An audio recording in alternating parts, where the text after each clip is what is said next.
ನಮಸ್ಕಾರ ಕರ್ನಾಟಕದ ಸಮಸ್ತ ಜನತೆಗೆ ಸ್ನೇಹಿತರೆ, ಗೃಹಲಕ್ಷ್ಮಿ ಯೋಜನೆಯ ಮತ್ತೊಂದು ಅಪ್ಡೇಟ್ಗೆ ತಮಗೆಲ್ಲರಿಗೂ ಸ್ವಾಗತ ಸುಸ್ವಾಗತ. ನೀವು ನೋಡ್ತಾ ಇದ್ದೀರಾ ಹೊಸ ನುಡಿ ಯೂಟ್ಯೂಬ್ ಚಾನಲ್ನ. ಸ್ನೇಹಿತರೆ, ಇವಾಗ ಬಂದ ಮಾಹಿತಿ ಏನಂದ್ರೆ, ಇನ್ನೂ ಯಾರ ಖಾತೆಗೆ ಗೃಹಲಕ್ಷ್ಮಿ ಯೋಜನೆಯ 2,000 ರೂಪಾಯಿ ಹಣ ಬಂದಿಲ್ಲ ನೋಡಿ, ಅಂಥವ್ರಿಗೆ ಒಂದು ಸಿಹಿ ಸುದ್ದಿ ಅಂತಾನೆ ಹೇಳ್ಬೋದು.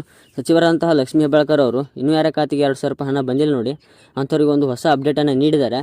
ಈ ಒಂದು ಮಾಹಿತಿಯನ್ನು ತಿಳಿಸಿಕೊಡೋಕ್ಕಿಂತ ಮೊದಲು ಇನ್ನೂ ನಮ್ಮ ಹೊಸ ನುಡಿ ಯೂಟ್ಯೂಬ್ ಚಾನಲ್ಗೆ ಯಾರು ಸಬ್ಸ್ಕ್ರೈಬ್ ಆಗಿಲ್ಲ ನೋಡಿ, ಸಬ್ಸ್ಕ್ರೈಬ್ ಆಗಿ ಮತ್ತು ಬೆಲ್ ಐಕನ್ ಆಲ್ಗೆ ಸೆಟ್ ಮಾಡ್ಕೊಳ್ಳಿ. ಯಾಕಂದರೆ ಯಾವುದೇ ಹೊಸ ಥರದ ವಿಡಿಯೋ ಬಿಟ್ಟರು ಕೂಡ ನಿಮಗೆ ನೋಟಿಫಿಕೇಶನ್ ಅಂದರೆ ಮೆಸೇಜ್ ಮೂಲಕ ಬಂದು ತಲುಪುತ್ತದೆ. ಸ್ನೇಹಿತರೆ, ಗೃಹಲಕ್ಷ್ಮಿ ಯೋಜನೆಗೆ ಅರ್ಜಿಯನ್ನು ಸಲ್ಲಿಸಿದಂತಹ ಫಲಾನುಭವಿಗಳಲ್ಲಿ 100ಕ್ಕೆ 50% ಮಾತ್ರ ಫಲಾನುಭವಿಗಳ ಖಾತೆಗೆ ಹಣವನ್ನು ಜಮಾ ಆಗಿದೆ. ಮತ್ತು ಇನ್ನುಳಿದ 50% ಜನರಿಗೆ ಯಾಕೆ ಗೃಹಲಕ್ಷ್ಮಿ ಯೋಜನೆ 2,000 ರೂಪಾಯಿ ಹಣ ಜಮಾ ಆಗಿಲ್ಲ ಮತ್ತು ಯಾವ ಕಾರಣಗಳಿಂದ ಜಮಾ ಆಗಿಲ್ಲ ಅಂತ ತಿಳಿಸಿಕೊಡೋಕ್ಕಿಂತ ಮೊದಲು ಈ ಒಂದು ಇನ್ಫಾರ್ಮೇಷನ್ ನಿಮ್ಗೆ ಏನಾದರೂ ಯೂಸ್ಫುಲ್ ಅನಿಸಿದರೆ ಕಮೆಂಟ್ ಬಾಕ್ಸ್ನಲ್ಲಿ ಎಸ್ ಅಂತ ಕಮೆಂಟ್ ಮಾಡಿ. ಹಾಗೆ ಈ ವಿಡಿಯೋಗೆ ಒಂದು ಲೈಕ್ ಮಾಡಿ. ನೀವು ಕೊಡೋ ಒಂದೇ ಲೈಕಿಂದ ನಮಗೆ ಇನ್ನಷ್ಟು ಹೆಚ್ಚಿನ ಮಾಹಿತಿಯನ್ನು ತಿಳಿಸಿಕೊಡಲಿಕ್ಕೆ ಅನುಕೂಲವಾಗುತ್ತದೆ. ಸ್ನೇಹಿತರೆ, ಸಾಕಷ್ಟು ಜನ ಕೇಳ್ತಾ ಇದ್ದಾರೆ, ನಾವು ಗೃಹಲಕ್ಷ್ಮಿ ಯೋಜನೆಗೆ ಅರ್ಜಿಯನ್ನು ಸಲ್ಲಿಸಿದ್ದೀವಿ, ಆದರೂ ಕೂಡ ನಮಗೆ ಗೃಹಲಕ್ಷ್ಮಿ ಯೋಜನೆಯಡಿ ಯಾವುದೇ ಕಂತಿನ ಹಣ ಬಂದಿಲ್ಲ ಅಂತ ಕೇಳ್ತಾ ಇದ್ದಾರೆ. ಸ್ನೇಹಿತರೆ, ಈಗ ಸರ್ಕಾರವೇ ತಿಳಿಸಿದ ಮಾಹಿತಿ ಏನಂದರೆ, ಗೃಹಲಕ್ಷ್ಮಿ ಯೋಜನೆಗೆ ಅರ್ಜಿಯನ್ನು ಸಲ್ಲಿಸಿದಂತಹ ಮಹಿಳೆಯರು ನಿಮಗೆ 2,000 ರೂಪಾಯಿ ಹಣ ಬರದೇ ಇದ್ದರೆ ನೀವು ನಿಮ್ಮ ದಾಖಲೆಗಳಲ್ಲಿರುವಂತಹ ತಾಂತ್ರಿಕ ಸಮಸ್ಯೆಗಳನ್ನು ಪರಿಹರಿಸಿಕೊಳ್ಳಬೇಕೆಂದು ಸರ್ಕಾರ ತಿಳಿಸಿದೆ.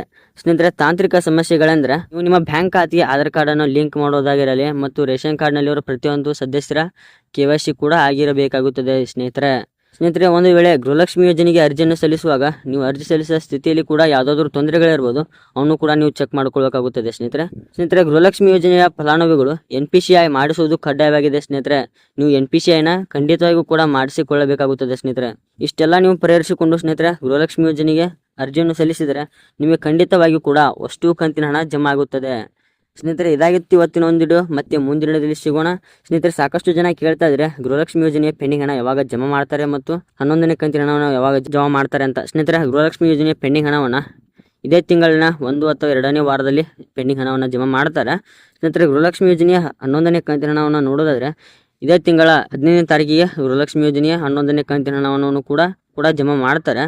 ಇನ್ನೂ ಯಾರ ಖಾತೆಗೆ ಗೃಹಲಕ್ಷ್ಮಿ ಯೋಜನೆಯ ಪೆಂಡಿಂಗ್ ಹಣ ಜಮಾ ಆಗಿಲ್ಲ ನೋಡಿ, ನಿಮಗೆ ಖಂಡಿತವಾಗಿಯೂ ಕೂಡ ಈ ತಿಂಗಳ 1-2 ವಾರಗಳಲ್ಲಿ ಜಮಾ ಆಗುತ್ತದೆ. ನೀವು ಕೂಡ ಯಾವುದೇ ರೀತಿಯ ಟೆನ್ಷನ್ ಮಾಡ್ಕೊಳ್ಳೋಕೆ ಹೋಗಬೇಡಿ. ಸ್ನೇಹಿತರೆ, ಇಂಥ ಹೆಚ್ಚಿನ ಮಾಹಿತಿಯಾಗಿ ನಮ್ಮ ಹೊಸ ನುಡಿ ಯೂಟ್ಯೂಬ್ ಚಾನಲ್ನ ಸಬ್ಸ್ಕ್ರೈಬ್ ಮಾಡ್ಕೊಳ್ಳಿ ಮತ್ತು ಬೆಲ್ ಐಕನ್ ಆಗಿ ಸೆಟ್ ಮಾಡ್ಕೊಳ್ಳಿ. ಯಾಕಂದರೆ ನಾವು ಯಾವುದೇ ಹೊಸ ಥರದ ವಿಡಿಯೋ ಬಿಟ್ಟರು ಕೂಡ ನಿಮಗೆ ನೋಟಿಫಿಕೇಶನ್ ಅಂದರೆ ಮೆಸೇಜ್ ಮೂಲಕ ಬಂದು ತಲುಪುತ್ತದೆ.